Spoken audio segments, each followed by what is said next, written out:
ವೀಕ್ಷಕರೆಲ್ಲರಿಗೂ ದೈನಿಕ ರಾಶಿ ಫಲ ವಿಶೇಷ ಕಾರ್ಯಕ್ರಮಕ್ಕೆ ಸ್ವಾಗತ.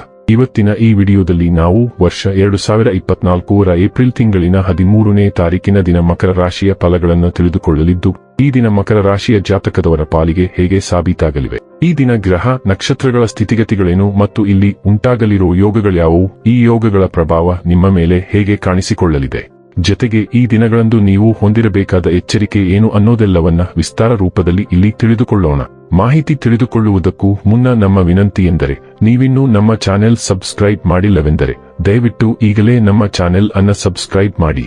ಹಾಗೆ ನಿರಂತರ ವಿಡಿಯೋ ಅಪ್ಡೇಟ್ಸ್ಗಳಿಗಾಗಿ ಪಕ್ಕದ ಬೆಲ್ ಐಕಾನ್ ಕ್ಲಿಕ್ ಮಾಡಿ. ವಂಶ ಪಾರಂಪರ್ಯ ಜ್ಯೋತಿಷ್ಯರು ನಂಬರ್ 1 ವಶೀಕರಣ ಸ್ಪೆಷಲಿಸ್ಟ್. ವೃತ್ತಿ, ಉದ್ಯೋಗ, ಮದುವೆ, ಹಣಕಾಸಿನ ಸಮಸ್ಯೆ, ವ್ಯಾಪಾರ, ಆರೋಗ್ಯ ಸಮಸ್ಯೆಗಳಿಗೆ ಫೋನಿನ ಮೂಲಕ ಪರಿಹಾರ. ಇಂದೇ ಕರೆ ಮಾಡಿ. ವೀಕ್ಷಕರೇ, ದೈನಿಕ ರಾಶಿ ಫಲಗಳನ್ನು ತಿಳಿದುಕೊಳ್ಳುವುದಕ್ಕೂ ಮುನ್ನ ಈ ದಿನ ಗ್ರಹ ನಕ್ಷತ್ರ ತಿಥಿಗಳ ಮಾಹಿತಿ ಮತ್ತು ಯೋಗಗಳ ಕುರಿತು ನೋಡೋಣ.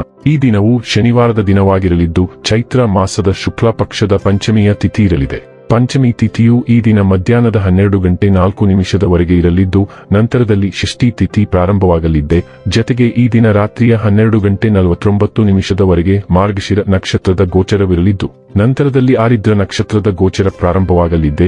ಜತೆಗೆ ಈ ದಿನ ರಾತ್ರಿಯ 12:34 ಶೋಭಾನ ಹೆಸರಿನ ಯೋಗ ಇರಲಿದ್ದು, ನಂತರದಲ್ಲಿ ಅತಿಗಂಡ ಹೆಸರಿನ ಯೋಗ ಪ್ರಾರಂಭವಾಗಲಿದೆ. ಇನ್ನು ಚಂದ್ರದೇವನು ಈ ದಿನ ರಾತ್ರಿಯ 12:44 ವೃಷಭ ರಾಶಿಯಲ್ಲಿ, ನಂತರದಲ್ಲಿ ಮಿಥುನ ರಾಶಿಯಲ್ಲಿ ಗೋಚರಿಸಲಿದೆ. ಅದೇ ಸೂರ್ಯದೇವನು ಈ ದಿನ ರಾತ್ರಿಯ 9:15 ಮೀನರಾಶಿಯಲ್ಲಿ, ನಂತರದಲ್ಲಿ ಮೇಷ ರಾಶಿಯಲ್ಲಿ ಗೋಚರಿಸಲಿದ್ದಾನೆ.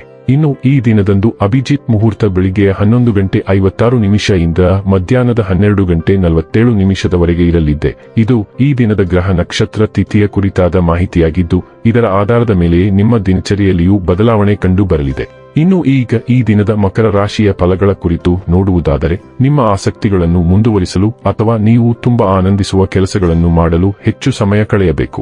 ನೀವು ಕಮಿಷನ್ಗಳಿಂದ, ಡಿವಿಡೆಂಡ್ಗಳಿಂದ ಅಥವಾ ರಾಯಧನಗಳಿಂದ ಪ್ರಯೋಜನ ಪಡೆಯುತ್ತೀರಿ. ಕುಟುಂಬದ ಸದಸ್ಯರೊಂದಿಗೆ ಒಂದು ಶಾಂತಿಯುತ ಮತ್ತು ಶಾಂತ ದಿನವನ್ನು ಆನಂದಿಸಿ.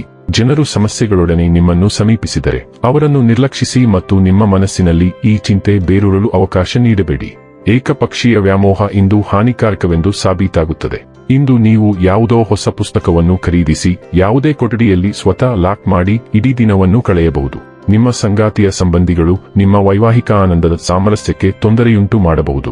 ಆಲಸ್ಯವು ಪತನದ ಮೂಲವಾಗಿದೆ. ಧ್ಯಾನಿಸಿ ಮತ್ತು ಯೋಗವನ್ನು ಅಭ್ಯಾಸ ಮಾಡುವ ಮೂಲಕ ನೀವು ಈ ಜಡತ್ವವನ್ನು ತೆಗೆದುಹಾಕಬಹುದು.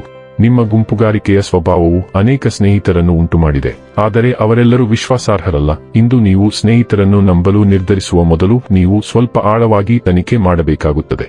ನೀವು ಇಂದು ತುಂಬಾ ಸ್ಪಷ್ಟತೆ ಹೊಂದಿದ್ದೀರಿ ಮತ್ತು ಬಹುಶಃ ಸಂಕೀರ್ಣವಾದ ಯೋಜನೆಗಳನ್ನು ಮಾಡುವಿರಿ. ಅದನ್ನು ನೀವು ಪರಿಪೂರ್ಣತೆಯಿಂದ ಕಾರ್ಯಗತಗೊಳಿಸಲು ಸಾಧ್ಯವಾಗುತ್ತದೆ. ಇಂದು ನಿಮ್ಮ ಅಪೂರ್ಣ ವ್ಯವಹಾರವನ್ನು ಪೂರ್ಣಗೊಳಿಸಿ ಮತ್ತು ಬ್ಯಾಕ್ಲಾಗ್ಗಳನ್ನು ತೆರವುಗೊಳಿಸಿ. ಆರೋಗ್ಯ ಮತ್ತು ಸ್ವಾಸ್ಥ್ಯ ಬಗ್ಗೆ ತಿಳಿದುಕೊಳ್ಳೋಣ. ನೀವು ಸಾಮಾನ್ಯವಾಗಿ ಉತ್ತಮ ಆರೋಗ್ಯವನ್ನು ಆನಂದಿಸುತ್ತಿದ್ದರೂ ನಿಮ್ಮ ತ್ರಾಣವು ಕಡಿಮೆಯಾಗಿದೆ.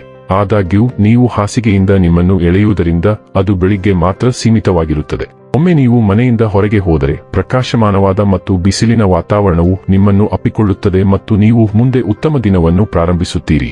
ಇಂದು ದ್ವಿಚಕ್ರ ವಾಹನಗಳನ್ನು ಓಡಿಸುವುದನ್ನು ತಪ್ಪಿಸಿ ಮತ್ತು ಇದು ಅನಿವಾರ್ಯವಾದರೆ ಸ್ವಲ್ಪ ಎಚ್ಚರದಿಂದಿರಿ. ಡೈಲಿ ಲವ್ ಮತ್ತು ರಿಲೇಶನ್ಶಿಪ್ ಬಗ್ಗೆ ತಿಳಿದುಕೊಳ್ಳೋಣ.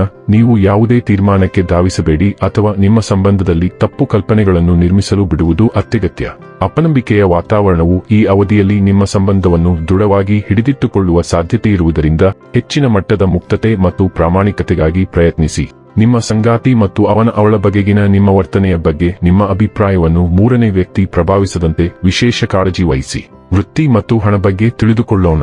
ನೀವು ಕೆಲಸದಲ್ಲಿ ಕೆಲವು ಮಹತ್ವದ ಕಾರ್ಯಗಳಿಗೆ ಅಡಿಪಾಯ ಹಾಕುತ್ತಿದ್ದೀರಿ ಮತ್ತು ಇಂದು ಅವು ಫಲ ನೀಡಲು ಪ್ರಾರಂಭಿಸುತ್ತವೆ. ಆದಾಗ್ಯೂ ನಿಜವಾದ ಅಪಾಯವೆಂದರೆ ನೀವು ಚಿಹ್ನೆಗಳನ್ನು ಗುರುತಿಸಲು ವಿಫಲರಾಗುತ್ತೀರಿ ಮತ್ತು ನಿರಾಶೆ ಮತ್ತು ಸೋಮಾರಿಯಾಗಿ ಬೆಳೆಯುತ್ತೀರಿ. ಈ ಹಂತದಲ್ಲಿ ಪ್ರಯತ್ನದ ಕಡಿತವು ನೀವು ಮೊದಲು ಮಾಡಿದ ಎಲ್ಲಾ ಒಳ್ಳೆಯ ಕೆಲಸವನ್ನು ನಿಜವಾಗಿಯೂ ಅವ್ಯವಸ್ಥೆಗೊಳಿಸಬಹುದು. ಆದ್ದರಿಂದ ನೀವು ನಿಜವಾಗಿಯೂ ನಿಮ್ಮ ಪ್ರಯತ್ನಗಳನ್ನು ತೀವ್ರಗೊಳಿಸಬೇಕಾಗಿದೆ. ಇನ್ನು ಕೊನೆಯದಾಗಿ ಈ ದಿನ ಮಾಡಿಕೊಳ್ಳಬೇಕಾದ ಉಪಾಯಗಳ ಕುರಿತು ನೋಡುವುದಾದರೆ, ಅಗತ್ಯವಿರುವ ನಪುಂಸಕರಿಗೆ ಸಹಾಯ ಮಾಡಿದರೆ ಪ್ರೀತಿಯ ಜೀವನ ಸುಗಮವಾಗಿರುತ್ತದೆ. ವೀಕ್ಷಕರೇ, ಇದಾಗಿತ್ತು ಮಕರ ರಾಶಿಯ ಜಾತಕದವರ ದೈನಿಕ ರಾಶಿ ಫಲದ ಮಾಹಿತಿ ಇಷ್ಟವಾದರೆ ವಿಡಿಯೋವನ್ನ ಲೈಕ್ ಮತ್ತು ಶೇರ್ ಮಾಡಿ.